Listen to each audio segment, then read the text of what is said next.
Hello everyone, welcome back to Let's Play The Legend of Zelda Majora's Mask.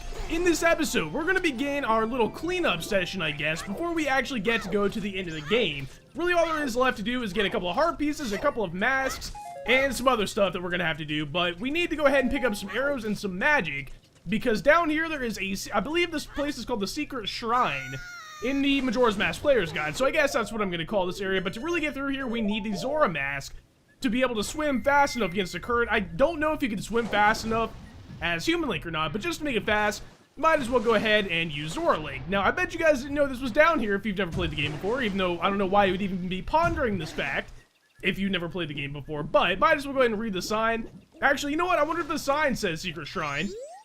Yep, okay, well, I guess I stand corrected, or not stand corrected, but there's a little bit more reason for the Majora's Mask Player's Guide to call it that, if it's actually called that in the real game. But here we are in the Secret Shrine, which I had no idea that's what it was actually called. We need to go ahead and equip our light arrows, because there is a sun up there that we need to shoot, and we would not be able to go in here if not for the light arrows. So, that is why I waited to come in here until now. Now, there's a lot of stuff we can go ahead and grab around here, and it's actually kind of lucky that I grabbed some Deku Nuts, because we'll be able to use those against some of the enemies in here. But here's a guy, we already talked to this guy, it seems like, or we talked to a guy like this back in the that house where we had to fight the pose or whatever. This guy wants us to take on the Wandering Spirits or whatever. So the ones in this room want to meet us again. So what he's saying is, these enemies that we're about to fight are enemies we've already fought before, and they are like the mini-bosses of the dungeons that we've already fought. So you guys will recognize them, I'm sure. So what I think I might do is just go in the rooms and introduce them and then like speed it up or whatever, because they are exactly the same fights as we have fought before. Now, if I'm not mistaken, yep, this first one I was going to say, I promise you guys, I was going to say this first one was going to be a Gaara Master. Especially with the Great Fairy Sword, this is going to be a very easy fight, so I will meet you guys in just a second. Well, you know, that second was about a second, it felt like. There was only like one more hit I had to put on the guy. But anyway, that is the Gaara Master down. For defeating these enemies, generally they will drop some sort of treasure chest. So I don't know what's in these. I think it's just rupees, which at this point I guess is a good thing because we need rupees for that one heart piece.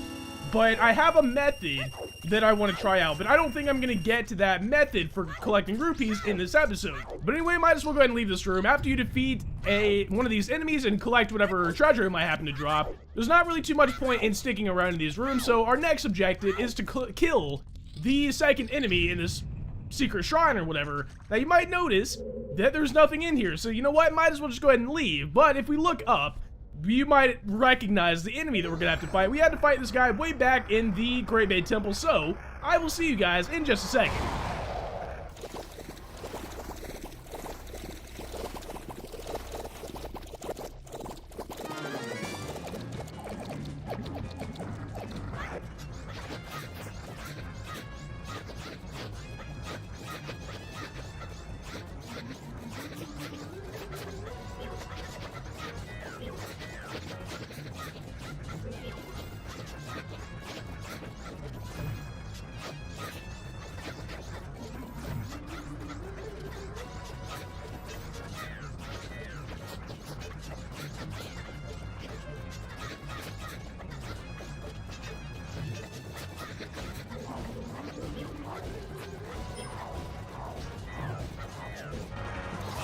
You know, I'm pretty sure when we fought this guy back in the Great Bay Temple, and my only strategy was throwing bombs every which way, I'm pretty sure I had an easier time doing that without a sword and without light arrows than I did fighting him right here, and I have no idea why. It took me forever to kill him, even though I had like the best sword in the game and light arrows. I guess I just wasn't able to get any attacks on his actual eye, and I guess bombs might just be the easiest way to take him out. I just thought that was a dumb strategy that I would have to do, because I didn't have a sword in the first fight, but it turned out to be a lot better in my situation anyway. Anyway, our third enemy that we're gonna have to fight is, guess what? Yet another Wizrobe, so I'll mute you guys in just a second.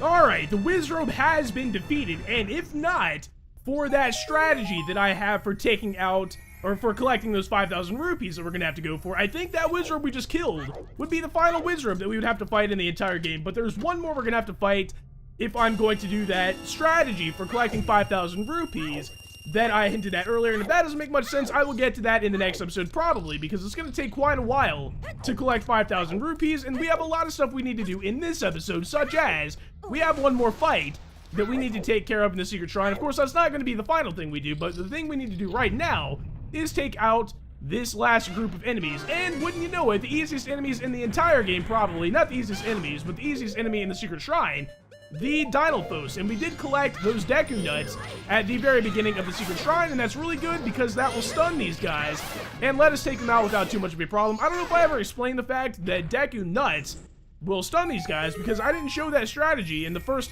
like, mini-boss room in the Woodfall Temple, which would have been the easiest way to take him out, but, you know, I forgot. Anyway, that is the final enemy that we're gonna have to fight in the secret shrine, and of course we get another silver rupees. We're kind of racking in the rupees right now. Or raking in the rupees, I should say.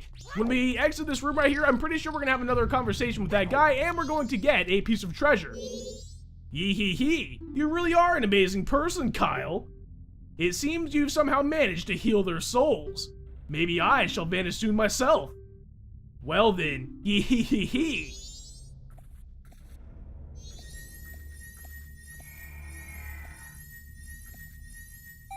Now that he's gone, I guess when he disappeared, he allowed this treasure chest to appear. Guys, you're never gonna believe what we're going to get for taking out 4 of the, you know, I would say hardest enemies in the entire game. A heart piece, which I always thought this heart piece was kind of a ripoff because of all the work that we had to go through to get it, even though, you know, heart pieces are definitely a good item to get. But now that we have done that, we need to go back to the graveyard. So I will meet you guys there and explain what our next goal is going to be. And here we are back in the Ikana Graveyard. Now we need to go ahead and equip our captain's hat and come over here and talk to the Stout Children and have them open this grave, which I'm not sure if I explained this. I think I might have, but every night the Stout Children will be surrounding a different grave that you can open. On night 2, they will be around this grave, and this is the grave that we need to go in now, because of course we already went in the grave that they will open on night 1 to get the Song of Storms. Now, it is possible to, like, clip into this grave without having the captain's hat as a Goron, actually. So you can get here as a Goron before night 2, but I thought we might as well go ahead and do it the legitimate way. And I forgot my sword was jinxed, which is bad because we need the magic out of this pot because we need to use the Lens of Truth.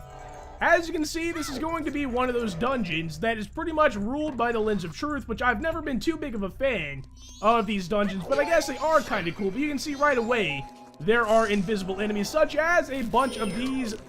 Am I really going to forget what these are called? Skulltulas, I guess. But yeah, I think these enemies are, I was going to say I think they're called keys, but I guess the best phrase now would be that they're going to hit me off the platform. But yeah, I want to go ahead and examine these. These are actually keys, guys. Instead of bad bats, there are actually keys in this game. You want to go ahead and take care of as many enemies in this little hallway as you can, because they will all knock you off, it seems like, and especially since everything is invisible, if you don't have the Lens of Truth on, it's probably, oh my goodness gracious, guys, what I meant for Link to do right there was jump from platform to platform, but it looks like he didn't get the jump that I wanted.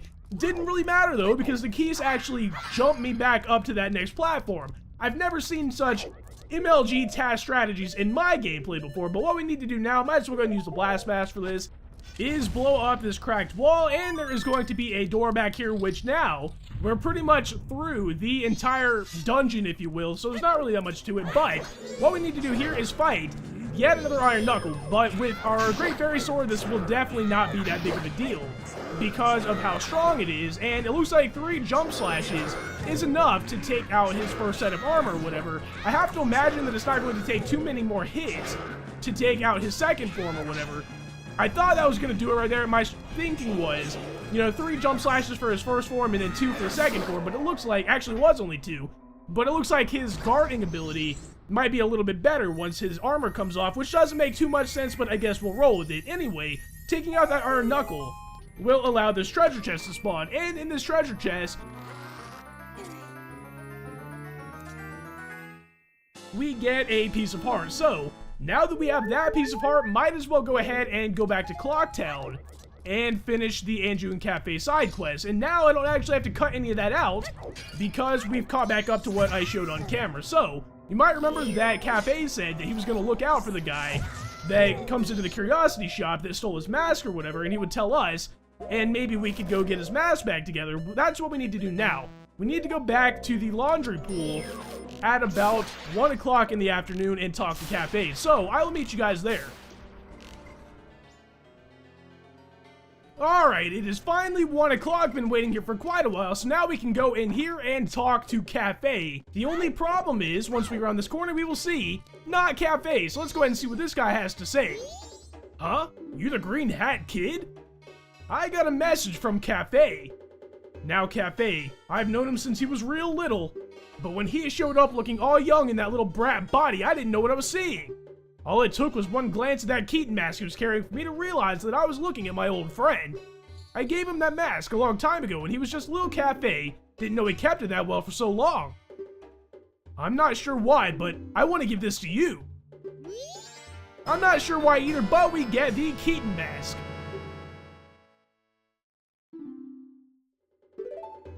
Now Kafei, he says he wants you to take this to his mother. Now that sounds kind of weird, but this mail is a big deal, and I'll explain that in just a little while. A customer came to my shop last night. Now Kafei sees him, and Kafei's color just changes, and he goes running after the guy. The guy's a regular, a greedy thief named Sakon. I think he's from Ikana Village.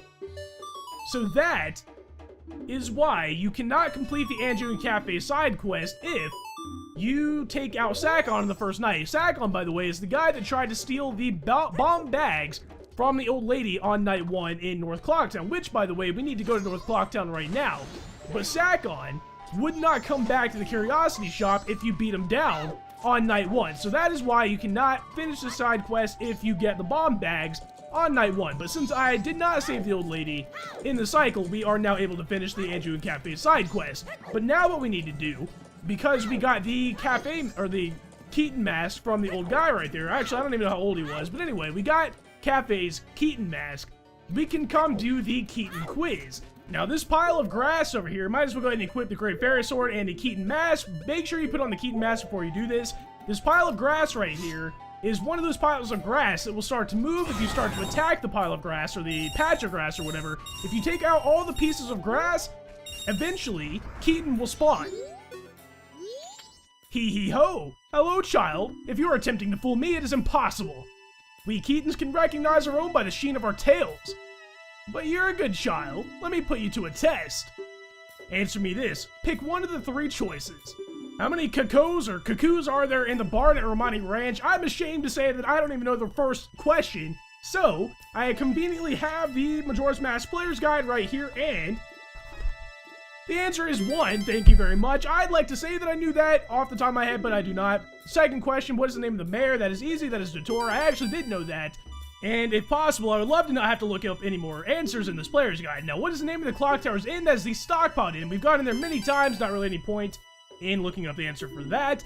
The leader of the Bombers gang, that is Jim. I'm actually not even sure who Viskin is, or Vishin. That's probably pronounced some weird way. Name of the singer in the band, that would be Lulu.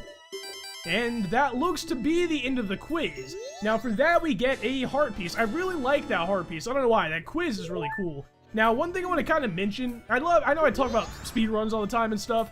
In speedruns, they run the 100% category in English because of that one quiz, pretty much. There's another thing they use the English for, or the English version for, but in the Japanese version, of course, you would have to pretty much know Japanese to be able to complete that quiz, or be able to recognize the questions and answers, because the questions and answers are pretty much random. But anyway, now that I'm done talking about speedruns, we do need to go into the milk bar, because you might remember that we got a letter from the Curiosity Shop guy, and we need to give that letter to Madame Aroma, and she will be in here at nighttime. So, I will meet you guys in the milk bar tonight. Alright, it is now nighttime, so we can go talk to Madame Aroma and give her that letter. Now, we can give it to ourselves and get one item, or we can give it to the postman to give to her and get another item, which means I'm going to have to do this again in a future cycle. I guess I'm gonna just push buttons and not be able to talk to him.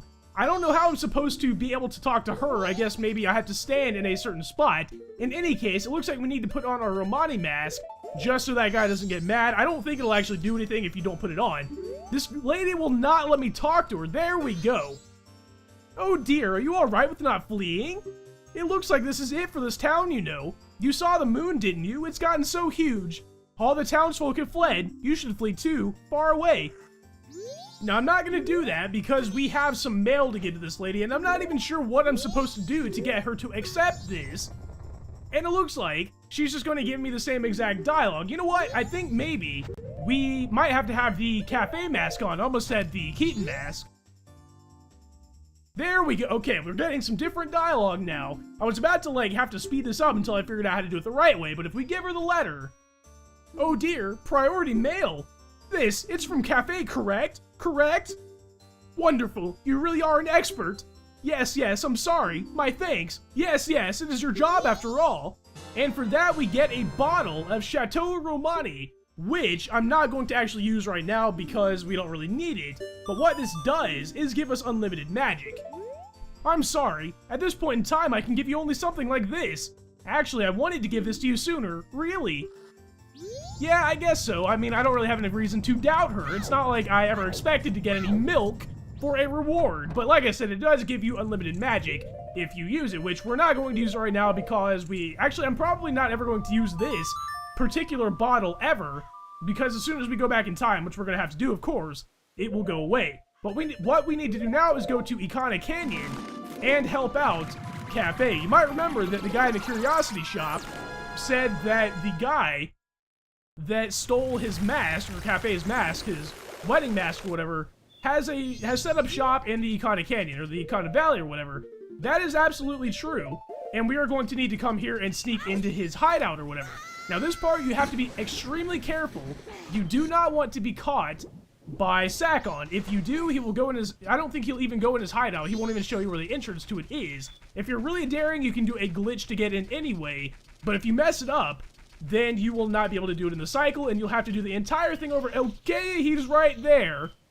We need to be very careful right here, because if I run too far forward, he will see me, and he will not trigger the opening of the hideout. Now, Kafei is up there waiting behind a rock. I wish I had gotten here sooner, so we could wait there with Kafei along with him, but I guess we're just gonna have to wait over here. So, I will meet you guys as soon as Kafei, or as soon as Sakon, I should say, goes in his hideout, because it takes a long time for him to actually get to the door.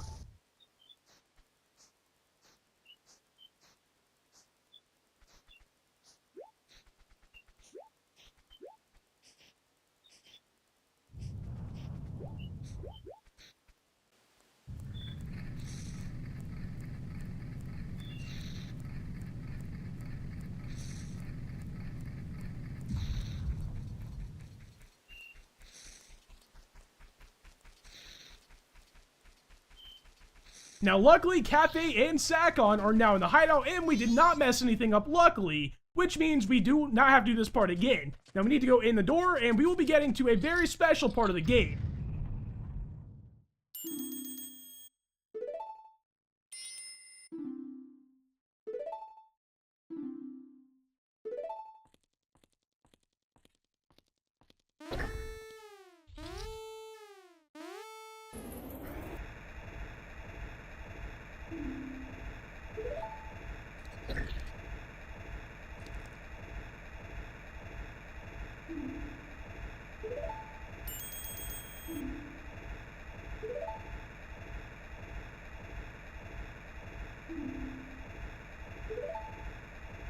We are going to have to help Kafei get the mask back, which means we are able to play as Kafei, which is really cool to me for some reason. We're not playing as Link right now, and what we're going to have to do, of course, is saying we have to find the device that will open the door. Now, there are switches on the ground that will open the next gate or whatever that you have to get through, but there are also red switches that will speed up the conveyor belt, and if it gets into that door right there, that hole in the ground, you've messed up. So, before when I said that we will never have to do this part again, or I don't have to restart, I was kind of lying, because if I accidentally let that mask get into that hole, we're going to have to do it over. Now, hopefully don't let that happen. I'm just kind of talking over the dialogue here. I mean, I didn't plan on this happening, but I got so caught up in my explanation that that is just how it happened. Now, not only do we have to control Kafei, when he is over there, we have to come over here and destroy the things on this side, and that will help him get through on his side somehow. But anyway, yeah, like I said, there are red switches on the floor that if you hit those, it will make the conveyor belt go even faster. If you hit the blue switch, it will open the next door. As Link, we're going to just have to do pretty much a lot of fighting, and so it's not really that big of a deal. Link's side of the thing is not that bad. Unfortunately, in rooms like this for Kafei, it is more of a puzzle, I guess you could say. Now, fortunately, I do not believe the gold ones actually do anything as far as speeding up the conveyor belt, so that's good, because we need to come down here and push this block onto the blue one. Now, I think this next room might even be just the final one in the room. Now, this the Wolfos, I should say, definitely not a big deal. We just gotta go ahead and push this block out of the way, and I think, like I said, this might be the final room, if I remember correctly, and it is. So, now we just need to step on these two switches as Kafei and Link, and there we go, guys. We have saved the Sun's Mask.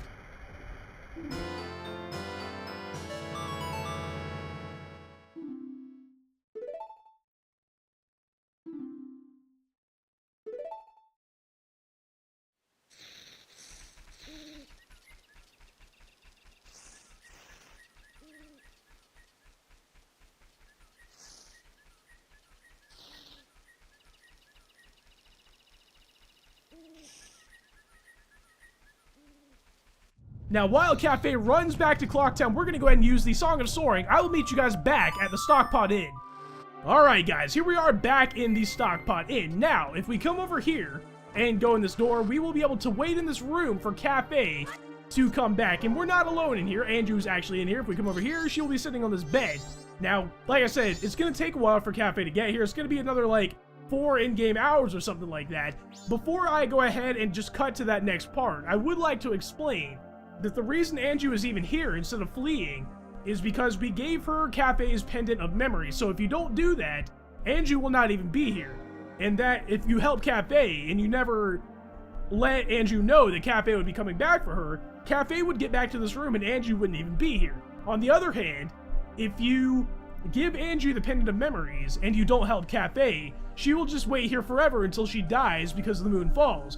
However, we have set it up so they will meet each other in this room, which is why I love this side quest so much. There are so many branching paths that you can do, and we have chosen, of course, like the best one, pretty much, because they will get reunited. But that also shows you how tragic this is. Now anyway, I will meet you guys back in this room when Kafei gets back.